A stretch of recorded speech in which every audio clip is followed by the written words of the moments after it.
நம்ம இன்றைக்கி பார்க்க போகிறது தேங்காய் வச்சு ஒரு சுவையான பொடி பண்ண போகிறோம். இது வந்து சாதத்துக்கு யூஸ் பண்ணிக்கலாம். நம்ம இட்லி பொடி இருந்தால் இட்லி பொடிக்கு, தோசைக்கு எல்லாத்துக்குமே ஒரு சைட் டிஷ்ஷாக எடுத்துக்கலாம். இதே பொடியை யூஸ் பண்ணி நம்ம பொரியல் கூட யூஸ் பண்ணிக்கலாம். வாங்க இந்த பொடி எப்படி செய்யறதுன்றதை பார்க்கலாம்.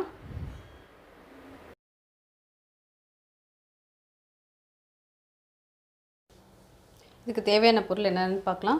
தேங்காய் எடுத்து கொஞ்சம் நல்லா நெத்தாக இருக்க தேங்காயை எடுத்து நல்லா துருவி எடுத்துக்கோங்க. துருவி எடுக்கும்போது அதில் நம்ம அந்த ப்ரௌன் வராமல் பார்த்துக்கோங்க. ஃபுல்லாக வெள்ளையாக தான் இருக்கணும். அந்த அளவுக்கு நம்ம துருவி எடுத்தால் போதும். இது 1 கப் அளவுக்கு தேங்காய் பூ எடுத்திங்கன்னா அந்த எந்த கப்பில் மெஷர்மெண்ட் பண்ணுறீங்களோ அதே கப்பில் 1/4 கப் அளவுக்கு உளுத்தம்பருப்பு, 1/4 கப்பு கடலைப்பருப்பு, காரத்துக்கு ஏற்ற மாதிரி காஞ்ச மிளகாய் எடுத்துக்கோங்க. நான் இப்போ இது 10 நம்பர் எடுத்துருக்கேன். தேங்காய்ன்றதுனால கொஞ்சம் பருப்பும் ஆட் பண்ணுறோம். அதனால் ஒரு 10 நம்பர் எடுத்துருக்கேன். இந்த சிம்பிளாக இந்த 4 இன்க்ரீடியன்ட் இருந்தாவே போதும். இந்த பவுடர் நம்ம ரெடி பண்ணிடலாம். அடிகனமான வானலி எடுத்து வச்சுட்டு சூடு பண்ணிக்கோங்க. சூடு பண்ணிவிட்டு நம்ம உளுத்தம்பருப்பு எடுத்து வறுக்க ஆரம்பிச்சிடலாம். இப்போ நான் இது எண்ணெய் சேர்க்காம தான் வறுக்க போகிறேன். ஏன்னா தேங்காய் பொடி நம்ம ஆட் பண்ண போகிறோம். தேங்காயிலே வந்து ஒரு ஈரத்தன்மை இருக்கும். அதில் எண்ணெயோட தன்மை வரும் அதிகமாக அதில் வறுத்து எடுக்கும் போது. ஸோ அதனால் நான் இதில் பருப்பில் எதுவுமே எண்ணெய் சேர்க்காம தான் நான் வறுக்க போகிறேன். இதில் உங்களுக்கு எண்ணெய் அப்படி வேணும்னா நீங்கள் தேங்காய் எண்ணெய் வேணாலும் தேங்காய் எண்ணெய் ஆட் பண்ணிக்கலாம். இந்த ரெசிபிக்கு அதுவும் நல்லாயிருக்கும். இல்லைனா நம்ம நார்மல் குக்கிங் ஆயில் கூட போட்டு நீங்கள் வறுத்து எடுத்துக்கலாம். கொஞ்சமான குவான்டிட்டி பண்ணால் தான் இது தேங்காய் பொடின்றதுனால ஒரு கிட்டத்தட்ட 1 மந்த் வரைக்கும் ஷெல்ஃப் டைம் நல்லா இருக்கும். இது கொஞ்சம் நிறைய பவுடர் அரைக்கிற மாதிரினா நீங்கள் வந்து எண்ணெய் போடாமல் வறுத்து எடுத்துக்கோங்க. நம்ம எடுத்து வச்சுக்க கடலைப்பருப்பையும் போட்டு இதில் வறுத்து எடுத்துக்கலாம்.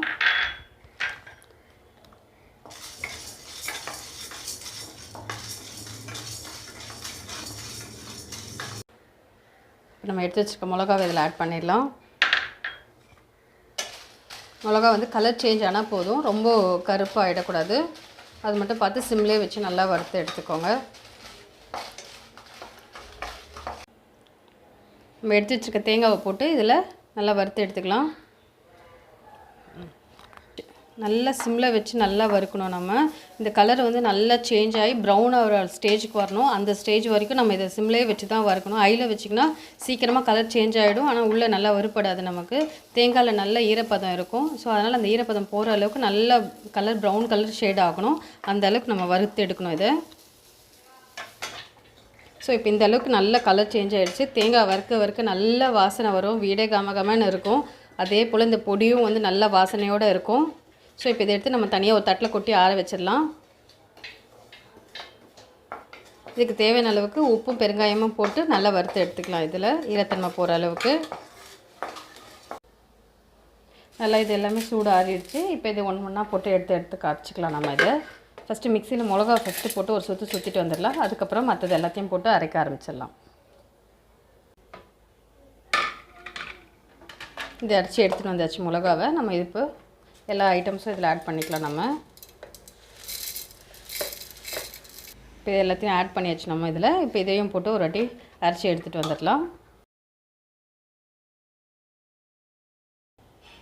தேங்காய் பொடியை இந்த அளவுக்கு நம்ம கொரகொரப்பாக அரைக்கணும். இது ரொம்ப பவுடராக இருந்தால் அது நல்லா இருக்காது. இது இட்லிக்கும் நம்ம தொட்டுக்கலாம், தோசைக்கு தொட்டுக்கலாம், சப்பாத்திக்கு மேலே ஈவனாக ஸ்ப்ரெட் பண்ணுறதுக்கு யூஸ் பண்ணிக்கலாம். இதை ப்ரெட் டோஸ்ட் பண்ணிங்கனாலும் இது ரொம்ப டிஃப்ரெண்ட்டான காம்பினேஷன்ஸில் இருக்கும். நம்ம சுடு சாதத்தில் போட்டு நல்லா சாப்பிட்லாம். இதை நல்லா ஹெல்த்தியாகவும் இருக்கும். வாரத்துக்கு ஒரு தடவை இந்த மாதிரி நம்ம சுடுசாதத்தில் போட்டு குழந்தைங்களுக்கு கொடுத்தோன்னா தேங்காயில் இருக்க எல்லா நியூட்ரிஷன்ஸ் வேல்யூஸும் குழந்தைங்களுக்கு ஆட் ஆகும். ஸோ இந்தளவுக்கு இது கொரகொரப்பாக அரைச்சி எடுத்துக்கணும். ஏன்னா தேங்காய் நல்லா வறுத்து எடுத்துருக்கும். இருந்தாலும் தேங்காயிலேருந்து ஒரு எண்ணெய் வரும். அதனால் பல்ஸில் போடும்போது விட்டு கொஞ்சம் சூடு ஆவி அடிக்கும். இந்த பொடி செய்யும் போது அந்த சூடு ஆவி அடிக்கிறதுக்காக ஒரு நிமிஷம் நிறுத்திட்டு கலரிட்டு ஒரு வாட்டி மிக்சியில் போட்டு எடுத்துக்கோங்க. இது கரெக்டான பதம். இது